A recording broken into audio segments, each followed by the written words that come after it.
Udah mulai. Kaget gak? Kaget lah, karena mobil yang gua duduk dalam posisi kayak gini adalah Daihatsu Xenia generasi ketiga. Dan ini adalah sofa mode baris ke-1 dan baris kedua. Surprise? Gua aja surprise. Mau tahu detail-detailnya? Check out video ini.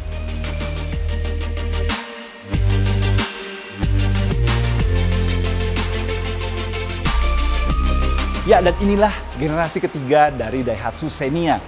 Beda banget, bener-bener beda banget. Karena ini sekarang sudah pakai platform DNGA dan dia penggerak roda depan. Ayo, penggerak roda belakang yang pencintanya tuh biasa pada nyinyir deh. Tapi gara-gara itu dia jadi punya kelebihan. Nah, sekarang kita bahas dulu soal desainnya. Di depan gue ini adalah tipe 15R ADS, ASA, dan dia pakai CVT. Jadi ini tipe yang otomatiknya. Bedanya yang nanti kita lihat juga ada versi 15R MT. Jadi ini versi yang paling tinggi, flagshipnya lah istilahnya di Daihatsu Xenia. Kita lihat dari desainnya dulu. Desainnya ya, karena dia versi ADS, ADS itu adalah Astra Daihatsu Styling. Jadi dia dapat merah-merahnya. Grady laku loh beneran, ide Grady itu laku. Grady kan dapat merah-merahnya, tapi merah-merahnya nggak sembarang merah-merah ditempel doang pakai spotlight, enggak. Karena dia bikin ini di dalam lensanya. Bener-bener di dalam lensanya dia bikin kayak trim merah. Dan gua akan pastikan ini bakal ada yang bikin aksesoris LED di dalamnya bikin merahnya glowing. Di depannya juga dia kasih desain yang konsisten sampai ke ujungnya. Dan karena balik lagi, karena ini versi Astra Daihatsu Styling atau versi ADS, aksen merahnya juga ada di bagian bawahnya.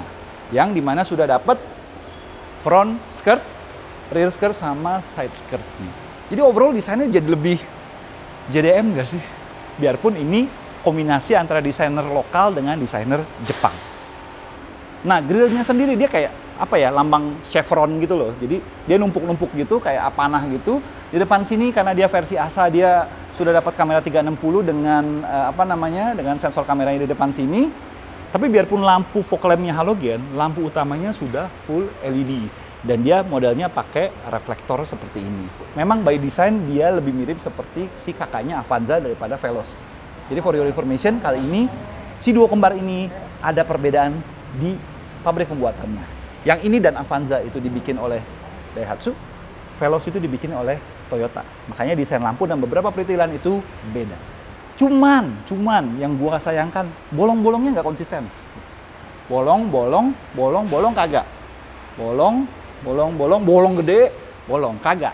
Ya emang sih tujuannya untuk pendinginan, cuman alangkah lebih estetik ya. Kalau bolong-bolongnya dibikin lebih konsisten aja, ini kayak lupa nyetak.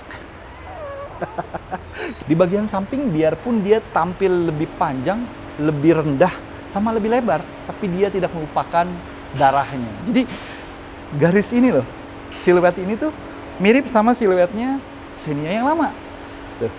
Biarpun memang di versi yang baru ini dia tampil lebih edgy ya, lebih kotak-kotak, lebih kaku gitu ya. Tapi gue malah lebih suka jujur aja karena by design jadi lebih selaras dari depan sampai belakang. Nah di bagian bannya dia sudah pakai desain pelek yang baru. Peleknya sendiri 16 inci, bannya sendiri pakai 195/60 profilnya. Agak tebel ya. Kalau gue prefer 17 inci, inch up gitu kan. Terus kasih ban yang agak profil tipis jadi kesannya lebih stance-nya lebih turun. Dan dia juga sudah dilengkapi oleh rem cakram di bagian depan dan drum di bagian belakang. Benar, karena yang semuanya rem cakram itu cuman ada di kakaknya yang paling mahal. Untuk adik-adiknya ini dia cukup pakai kombinasi antara cakram dengan drum. Kalian mau mahal mau murah? Yuk. Nah, di bagian sampingnya kalau kalian lihat tambah panjang. Kalau kalian ingat dulu Avanza dan Xenia lah kita ngomongnya, itu 4 meteran lebih dikit ya panjangnya. Ini sekarang 4,4 meter, hampir 4,4 meter. Otomatis stance-nya jadi lebih panjang, mobilnya jadi kelihatan lebih pendek ya. Biarpun sebenarnya ground clearance-nya jadi jauh lebih tinggi. Karena ground clearance-nya sekarang jadi 205 mm dibandingkan yang dulu di bawah 200 mm. Aneh ya? Ya nggak aneh. Karena ini balik lagi sasisnya sekarang dia full monocoque yang otomatis. Lantainya bisa lebih rendah, atapnya juga bisa agak turunin, tapi tetap punya space atau ruangan yang sama leganya atau bahkan lebih lega dibandingin versi yang leather frame-nya. Nanti kita lihat ke dalamnya ya. Sekarang desainnya dulu. Desain samping seperti tadi gue bilang, karena ini versi ADS, dia sudah dilengkapi dengan side skirt yang lengkap dengan aksen merah di sampingnya plus ada emblem ADS di sini. Dan mengejutkannya, kalau kalian ingat Rocky ya, itu banyak krom-kromannya versi ADS-nya. Bukan selera gue nggak anti krom, tapi kalau too much itu nggak pada tempatnya itu nggak bagus gitu. Tapi untuk ini, si Xenia ADS ini, nggak ada kromnya. Kayak Daihatsu pengen apa ya? Karena ini desainnya pas, ininya dibikin window listnya itu dibikin hitam juga, kelihatan aksen floating roof-nya ke belakangnya, ditambah dia juga sudah ada talang air sebagai standar. Satu-satunya yang gue lihat merupakan common part dibandingin versi sebelumnya dengan versi terbaru ini adalah di gagang pintu. Cuman di versi terbaru ini dia sudah ada kayak semacam sensor gini untuk contactless-nya. Nah, di bagian sininya spionnya familiar nggak sih? Kalian tebak ya, ini spion pakai spion apa? Dia sudah pakai 360, ya. Karena ini versi paling tingginya dan kacanya kayak kurang pas gitu loh, kayak kurang lebaran dikit gitu, harusnya sampai sini gitu ya, biar view-nya jadi lebih maksimal. Tapi oke lah. Dan overall, balik lagi ya, karena aksennya ini dia agak panjang, stance-nya panjang, dan dia dikasih kayak cladding hitam di sini, kesannya tuh dia ngambang. Dan kalau menurut gua, kalau aksen kesan ngambang gini, bagus dipakein kaca film yang warna hitam semua. Kayak Black Phantom lah. Cocok banget. Jadi nanti kesan JDM-nya dapet banget di mobil ini. Di bagian belakangnya kalian akan melihat stance-nya lebar dan sekilas mirip sama Expander. Bener nggak? Terutama bagian ininya. Paman lakukan ini mirip banget sama Expander. Cuman sekilas doang ya. Karena begitu ngeliat ke atas, kalau menurut gua ini tuh jadi kayak versi MPV-nya Terios. Tarikan ininya segala macamnya itu jadi mirip-mirip sama Terios. Lampunya juga sudah LED dan dia dikasih aksen smoke. Di atasnya juga dia kasih aksen lagi berupa spoiler dan sudah pakai shark fin antena, biarpun shark fin antenanya sebenarnya common part dengan versi sebelumnya. Sayangnya belum ada di Fogger, masih tetap dihilangkan di Fogger. Turun ke bawah lagi, untuk versi 1,5R ADS Asasivity, panjang banget. Itu dia kasih garnish lagi di tengah sini sehingga lampu kiri sama lampu kanan itu kesannya nyatu, satu kesatuan gitu. Kalau di versi di bawahnya ini polos body color. Ada juga tambahan kamera parkir belakang, ya, melengkapi all round kameranya atau 360 kameranya. Pindah ke bagian bawah, parking sensor cuma 2, ya, kanan kiri, dan dia dikasih tambahan diffuser untuk si model ADS ini. Jadi ini bagian dari package Astra Daihatsu stylingnya. Yang jarang-jarang ya, gue bisa bilang ini lumayan cocok karena dia stance-nya agak lebar. Jadi dikasih aksen kayak gini tuh bikin dia kelihatan lebih pendek gitu. Kali ini desainnya gue kasih thumbs up.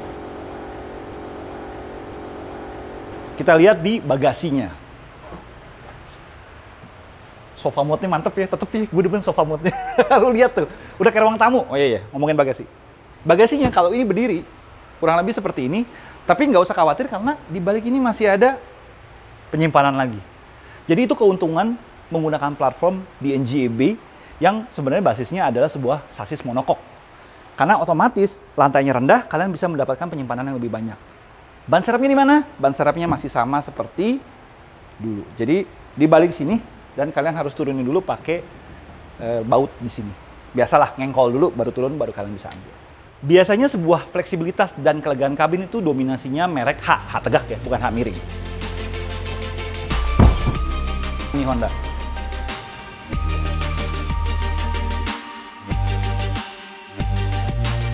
Nah sekarang coba tebak, barang sebanyak ini, anggapnya lo menang undian lah ya, beli barang sebanyak ini, muat nggak masuk ke dalam si Xenia baru?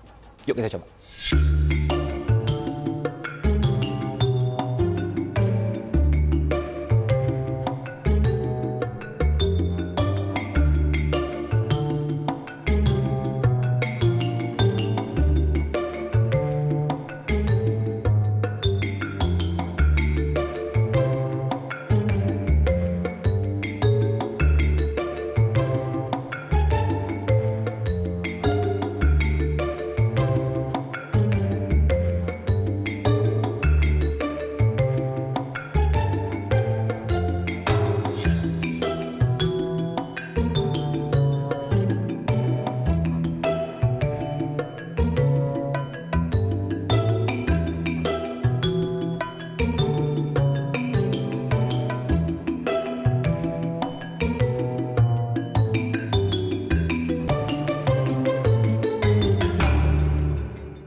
Sah.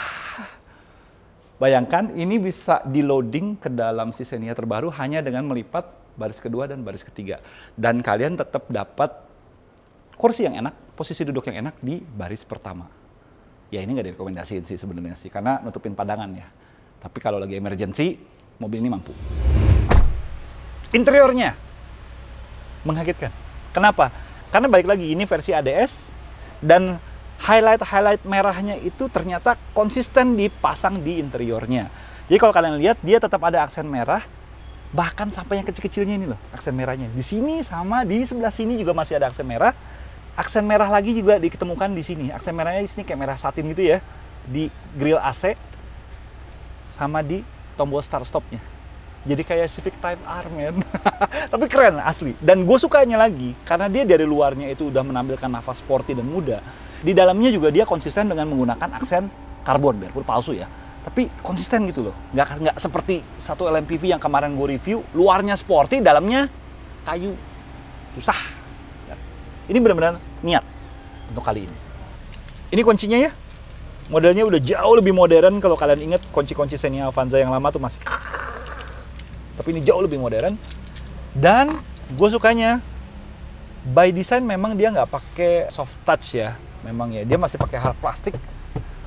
Semua sisi dia hard plastik. Tapi sekarang jauh lebih solid dibandingin Xenia yang lama tuh. Bahkan sampai sebelah sininya sekarang benar-benar kerasa solid. Sininya kerasa solid. Bahkan ya center konsolnya juga tuh nggak segoclak yang lama. Yang lama kan parah banget, ini tuh jauh lebih terasa solid gitu. Dan lagi ya, yang gue suka adalah dia masih menganut kepraktisan ala-ala mobil-mobil Jepang. Jadi di sini dia ada buat naruh botol, di sini buat naruh recehan, ada cup holder di sebelah sini, di sini juga buat akses lagi, ada lagi cup holder juga di sebelah sini. Ini mobil-mobil JDM banget ya. Dimana hal-hal seperti itu tuh sudah langka di mobil-mobil di Indonesia, all about design. Tapi kadang-kadang mereka melupakan fungsinya. Di mobil ini fungsinya masih dipertahankan. Sekarang kita bahas sedikit mengenai fitur-fitur yang ada di mobil ini. Jadi ini versi ASA, otomatis dia sudah ada Daihatsu ASA. Ya, itu mirip kayak sistem safety assist yang advance-nya lah ibaratnya lah di sini ya. Kita lihat dari sebelah sini. Pengaturan spion sudah auto, bisa dilipat ya. Pengaturannya juga sudah elektrik kanan kiri. Power window yang autonya cuma di sebelah kanan saja. Auto up dan auto down bisa dimatikan juga sama. Pindah ke sebelah sini dia ada buat nyalain ASA-nya. Off apa kagaknya tuh. 360 kameranya juga bisa dilihat dari sini. Dan stability control. Plus yang ngagetin gua, dia punya ionizer, men.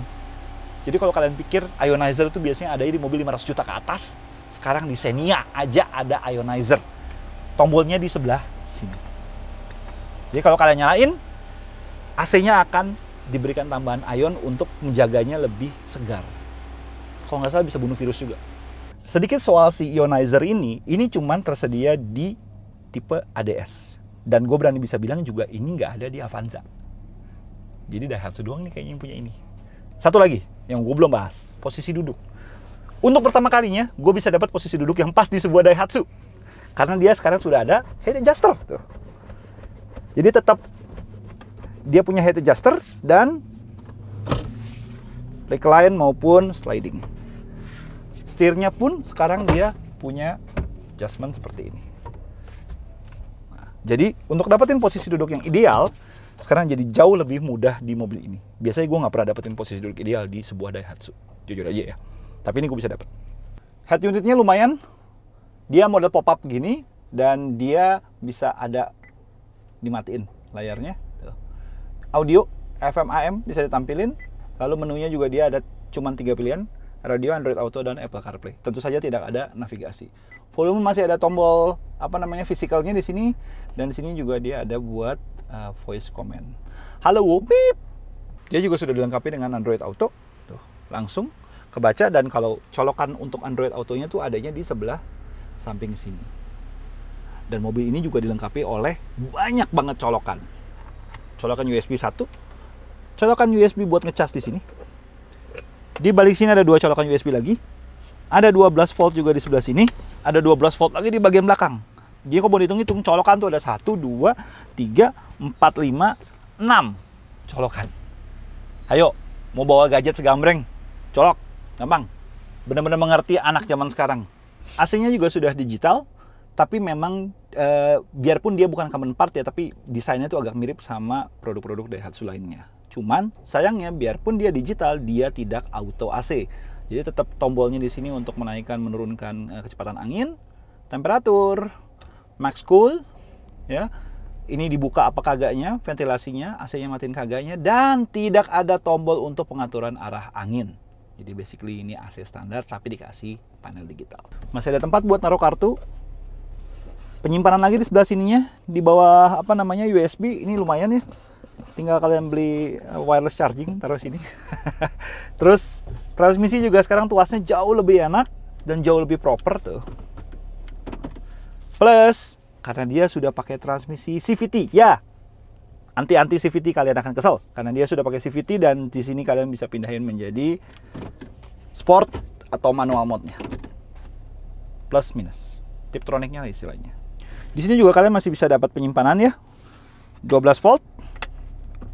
Dan ada penyimpanan di balik armrestnya, dikasih apa namanya kayak lembut-lembut dalamnya buat nggak rusakin. Ini kayak mirip sama beberapa barang-barang common di Terios dan di Xenia yang lama mungkin ya. Dan rem parkir yang masih manual di saat rivalnya sudah pakai electronic parking brake. Memang masing-masing punya plus minus ya, tapi kalau mau canggih ya sekalian sih harusnya. Ini masih yang model tarik, biarpun dikasih garnish chrome dikit untuk pemanis dan modelnya agak lebih ergonomis. Kita bahas dikit tentang 360-nya. Jadi 360-nya bisa kalian aktifin dengan pencet tombol seperti ini. Tuh ya. Dia bisa nampilin bird eye view, cuman lu tahu PNG nggak? Portable Network Graphic atau BMP atau JPG lah. Ini kayak dicopot dari paint, lu taruh sini terus kelihatan ininya. Resolusinya sebenarnya lumayan, cuman dan lucunya lagi, ini sebagai 360 dia nggak bisa nampilin depan, belakang, kanan, kiri. Dia cuma bisa nampilin atas dan kiri. Tuh. Jadi cuma nampilin titik yang susah kita lihat, yaitu di sebelah kiri. Kalau gua pencet lagi, dia nampilinnya ke atas lagi. Gua pencet lagi, dia nampilin ke kiri lagi. Nggak pernah pindah ke kanan maupun ke depan maupun ke belakang. Ya ke belakang sih udah ada sih, tapi ke depannya nggak ada. Tapi paling kagak sekarang fitur-fitur yang tadinya cuma kita bisa lihat di mobil 400-500 jutaan, sekarang sudah ada di mobil rakyat. Pindah ke bagian ini, ya. Pengaturan lampu dan pengaturan wiper juga semua sudah dipasang di sini. Sayangnya lampunya memang belum auto, tapi pengaturannya sudah cukup lengkap, termasuk fog lamp, lampu, wiper depan, dan wiper belakang. Pindah ke sebelah sininya juga dia sudah ada tombol untuk audio, mengganti mode, dan menerima telepon atau voice command. Plus, di sini yang naik turun dan enter itu adalah tombol untuk mengontrol si MID. MID-nya full color, Eat That Honda City. Mobil 300 juta harusnya sudah full color, bukan digital yang kayak kalkulator gitu. Ini sudah full color dan di sini sudah banyak yang bisa kalian kontrol, seperti ada jam, trip A, trip B-nya seperti apa. Ini untuk asanya sendiri statusnya seperti apa. Message bisa juga dilihat. Average range-nya bisa dilihat juga, average speed dan trip time-nya. Biarpun memang desain speedometernya jujur bukan selera gua. Dia mencoba sporty, merah sporty, oke. Tapi kalau kalian gali lagi di menunya ini, ternyata dia cukup kompleks. Karena di sini menu utamanya ini bisa menampilkan brightness, time and date, display setting, dan buzzer. Buzzernya nih bukan buzzer sosial media, bukan. Ini bisa dilihat dari departure alertnya mau seberapa kencangnya, LDWS-nya seperti apa, tersignalnya juga bisa dirubah-rubah, opening sound volume-nya seperti apa, display settingnya seperti apa, indikator light-nya mau dinyalain apa, echo-nya juga mau dinyalain apa kagaknya itu bisa kelihatan dari sini. Menu tambahannya adalah notification date, ya misalnya kalian ulang tahun atau udah janji atau pacar kalian ulang tahun segala macam atau istri. Nah, itu bisa di setting di sini. Yang menarik adalah vehicle settingnya. Ada front kamera yang bisa mengatur front vehicle departure alertnya nyala atau kagaknya, sensitivity-nya atau timingnya seperti apa, pre-collision-nya juga bisa diatur seperti apa, termasuk sampai lane departure warning-nya juga bisa diatur. Atau kalian tidak mau steering assist-nya itu ketika lane departure-nya sendiri, itu kalian nggak mau nyala, bisa juga dimatiin. Jadi lumayan detail banget ya, tuh lihat deh. Tuh. Sampai shift position link door unlocking function, gila ini sampai ada aja. Jadi kalau kalian misalnya shiftingnya itu dia di posisi tertentu, ketika door-nya kebuka dia akan kasih warning juga. Tuh, answer back-nya juga dia bisa atur. Anjir, ini tumbennya kali ini ya. Tuh, speed link internal wiper-nya dan shift-nya juga bisa diatur, turn signal-nya juga bisa diatur. Nah, ini yang gue suka nih. Dia ada 3-time flashing function. Jadi kalau kalian biasa pakai mobil-mobil Eropa atau mobil-mobil Amerika itu ngasih sign itu nggak usah dicetek gitu loh, nggak usah diginiin gitu loh, tapi cukup digini doang. Tuh, dia 3 kali ke flashing. Itu berguna banget kalau kalian mau pindah jalur di tol. Dan welcome lamp-nya juga bisa diatur tuh. Bisa langsung kayak auto nyala gitu. Jadi dibalik yang kesannya kayak cuman begitu doang, ini tuh canggih loh. Tuh. Ini bisa kasih warning, oil warningnya, setting dan bisa setting language. Untuk sebuah Xenia, ini bukanlah evolusi, tapi revolusi. Kalah ya Honda ya kemarin ya. Ini seru ini LMPV market nih bakalan nih. Bener-bener seru. Sekarang kita di baris kedua si Xenia dan lega men, lega banget. Jadi kalau kalian lihat stance-nya ya, kalian akan nyangka mobil ini lebih sempit daripada versi yang leather frame ya. Ini kebetulan sudah bukan leather frame, dia sudah pakai bodi monocoque sehingga biarpun dia kelihatan lebih pendek, lantainya bisa lebih rendah, atapnya juga masih kejaga, dan otomatis space-nya itu jadi jauh lebih bagus. Kalian bisa lihat contoh gue masukin barang ke dalam mobil ini. Seperti ini. Bangku baris keduanya ini juga sekarang masih sama dengan versi yang sebelumnya. Jadi dia sudah punya pengaturan untuk sliding yang jauhnya ampun-ampunan, lo lihat. Ini posisi duduk gua tadi. Ini posisi paling depannya ya. Ini posisi paling belakang. Dan juga sudah reclining. Sampai bisa agak tiduran. Ini yang tidak dipunyai oleh si Terios atau misalnya yang lama ya, Xenia yang lama. Cuman sekarang posisi duduknya ini juga, kalau menurut gua, kalau kalian inget ya, naik Xenia atau naik Avanza lah ibaratnya yang leather frame yang lama itu, kaki cenderung agak lebih tinggi. Ini kaki cenderung lebih ke bawah dan di sini bersih. Tunnelnya kecil. Kalau kalian ingat dulu tuh tunnelnya agak tinggi karena dia ada gardan. Sekarang dia nggak ada gardan karena dia penggerak roda depan. Jadi jauh lebih lega. Dan kalian lihat nih, posisi kaki ya. Gile. Ini berapa? 25 cm ya. Ke depan ini benar-benar clear banget. Dan headroom, misalnya gue tinggiin dikit ya nih. Nah, agak gini lah. Ini masih sekitar 45 cm. Dapat. Nah, kalau lihat lagi, di sini juga masih punya beberapa fitur-fitur kenyamanan seperti cup holder, dia sekarang ada di sini. Memang bukan tipe yang flip up gimana segala macam, tapi ini udah kalau kalian ngopi apa segala macam jalan ya buat keluarga lah ibaratnya, itu kalian bisa naruh minuman di sini dengan nyaman. Plus ini yang gue suka nih. Nah, akhirnya dia punya armrest di baris kedua. Biarpun sebenarnya armrestnya ini adalah sandaran belakang ya, tapi gila lu tuh. Ini buat sebuah mobil yang sebenarnya segmennya LMPV, ini sih jalan jauh sih pasti nyaman. Posisi duduk gue bisa dapat ideal banget.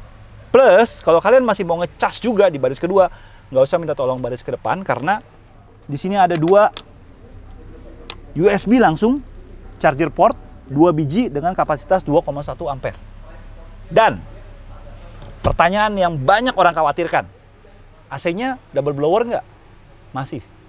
Jadi memang dia model baru, bukan seperti double blower yang lama ya, yang masuknya dari sebelah sini gitu, ngisep udaranya. Dia sekarang ngisep udaranya dari tengah. Dan di sini modelnya dia mirip kayak air ventilatornya si Sigra, tapi dia bukan air ventilator. Kalau air ventilator kan dia cuma menghisap udara yang sudah didinginkan di depan ke belakang. Kalau dia memang sudah ada pengaturan blowernya sendiri. 1, 2, 3. Ini pengaturannya jadi mirip sama si Sigra. Tuh, dia ada pengaturan arah dan ini untuk kalau misalnya kalian mau dinginnya ke sini, tuh, kalian bisa arahin ke sini. Ini jadi kayak lebih seperti pengatur arahnya angin aja. Kalau kalian mau ke sini, tinggal arahin ke sini. Atau misalnya kalau kalian mau yang belakang, ngadepnya ke belakang ya, tuh, dinginnya ke belakang di sini, anginnya akan lari ke sini tuh, ngedinginin baris ke-3. Jadi tujuannya tuh ini. Secara sistem jadi jauh lebih efisien daripada double blower yang lama. Baik lagi, ini tetap double blower. Kita pindah ke baris ketiga, tapi sebelum itu pelipatannya masih tip and tumble. Jadi akses ke baris ketiga masih jauh lebih mudah. Dan ini adalah, kalau kalian lihat di pembukaan gua, itu adalah mode sofa antara baris 1 dan baris kedua. Ini adalah mode sofa baris kedua dan baris ketiga. Nah, lu pasti nggak nyangka ini dari sebuah Xenia. Asli lu nggak bakal nyangka tuh. Ini buat jalan jauh, tentu saja ya, lu tetap pakai seat belt. Jangan sampai kejadian yang aneh-aneh gitu kan, karena lu biarpun di baris kedua maupun baris ketiga lu tetap pakai seat belt. Tapi ini buat lu jalan jauh, ini jadi eksekutif car ibaratnya.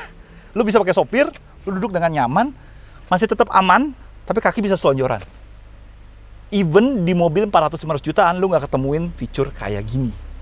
Plus di baris ketiganya ini lu bisa dapetin satu colokan. Jadi kalau misalnya lu kerja, lu pakai adapter gitu ya, pakai laptop, masih bisa main kerja di sini. Jadi, kata siapa mobil murah harus sempit. Ini buktinya. Sekarang kita lihat mesinnya. Oh ya, sebelum bahas mesinnya sedikit ya. Jadi, versi yang kita bahas ini adalah versi ADS ASA. Pada aslinya, nggak ada ADS ASA. Jadi, ADS nggak ada ASA, ASA nggak ada ADS. Bingung kan? Bingung. Ntar lo lihat aja deh, urutannya kayak gimana. Jadi, karena ini untuk preview media, jadi ini adalah versi ADS ditambahin ASA. Cuman, versi ASA ini, itu dia punya 2 kamera di atas itu. Fitur-fitur safety-nya sebenarnya mirip dengan si Daihatsu Rocky yang pernah gue bahas waktu itu. Jadi dia sudah punya yang forward collision warning-nya, termasuk auto brake-nya. Dia juga sudah punya lane keeping assist dengan lane departure warning-nya. Plus dia juga sudah ada departure alert yang akan ngasih tahu kalau ada mobil di depan itu jalan duluan. Oh iya, satu lagi, lupa lagi. Means pedal operation-nya juga sudah ada, sehingga kalau kalian di depan ini ada tembok atau ada mobil, kalian gas, mobil nggak langsung tiba-tiba maju. Dia maju pelan-pelan gitu sambil bisa ngerem. Kita lihat mesinnya. Ini mesinnya. Mesinnya sama, 2NR. Powernya sekitar 106 HP atau 106 PS lah ya, sama aja. Torsinya sekitar 137,2 Nm. Bedanya di mana? Gampang kok. Kalau yang kekeh tetap bilang ini mobil RWD. Ini mobil FWD. Kenapa? Mesinnya melintang.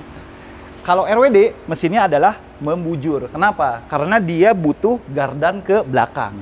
Gardannya hilang, otomatis gardan yang di samping sini nih jadinya, dia disambung ke poros roda depan. Otomatis mobil ini benar-benar FWD. Perlu gue kolong nih, buktiin gak ada gardan. Boleh, ntar gue fotoin. Itu untuk mesinnya.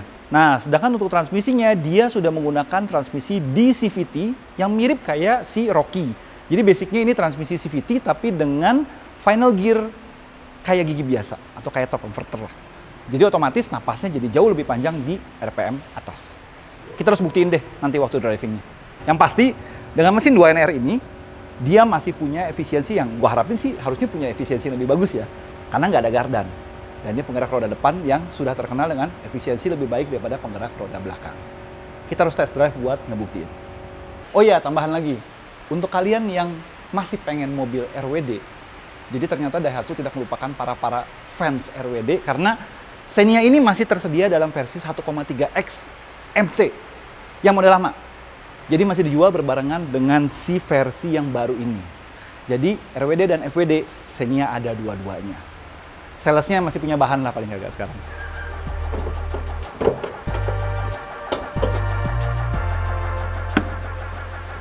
Oke, sekarang kita sampai pada kesimpulannya. Kesimpulannya, mobil ini membuat gua terkejut dan jujur aja tidak banyak mobil Daihatsu yang bisa bikin gua terkejut. Bukannya gimana-gimana ya. Karena biasanya mobil Daihatsu, terutama Xenia, itu identik dengan mobil rakyat. Mobil yang buat pekerja keras, kuda beban, ya asal bawa titik A, titik B gitu. Tapi si Xenia generasi ketiga ini, itu bawa sesuatu yang beda, bener-bener beda. Dia naik level, dia up market, dia tampil jauh lebih bagus. Beberapa detail-detailnya juga menurut gua spot on. Dia terlihat beda lah, bener-bener terlihat beda. Di samping itu juga, perubahan-perubahan di interior maupun fitur-fitur tambahannya juga bikin mobil ini jadi pantas disebut sebuah mobil keluarga yang benar-benar mobil keluarga gitu loh. Ditambah lagi ya, perubahan dari sistem penggerak roda belakang menjadi roda depan, ya kalian masih bisa sih beli roda belakangnya sih ya, sistem yang varian yang lamanya ya. Tapi ini berubah jadi roda depannya itu membawa berapa banyak gitu ya, perubahan-perubahan maupun traits yang seperti si sofa mode itu yang lu nggak nemuin di mobil, bahkan di mobil 400-500 jutaan pun. Jadi bisa gue bilang improvement ini kali ini benar-benar bikin dia jadi sesuatu yang up level, yang beda. Ini bukan Xenia yang kalian kenal. Dan dengan berubahnya ini dari penggerak roda belakang menjadi penggerak roda depan, gue benar-benar penasaran banget gimana impresi berkendaranya. Karena sudah dipastikan beda, plus dia sekarang monokok, bukan leather frame kombinasi lagi. Selain itu, harganya waktu kita bikin review ini, itu belum keluar. Tapi pada waktu kalian nonton video ini, itu harganya sudah keluar. Silahkan lihat di deskripsi bawah.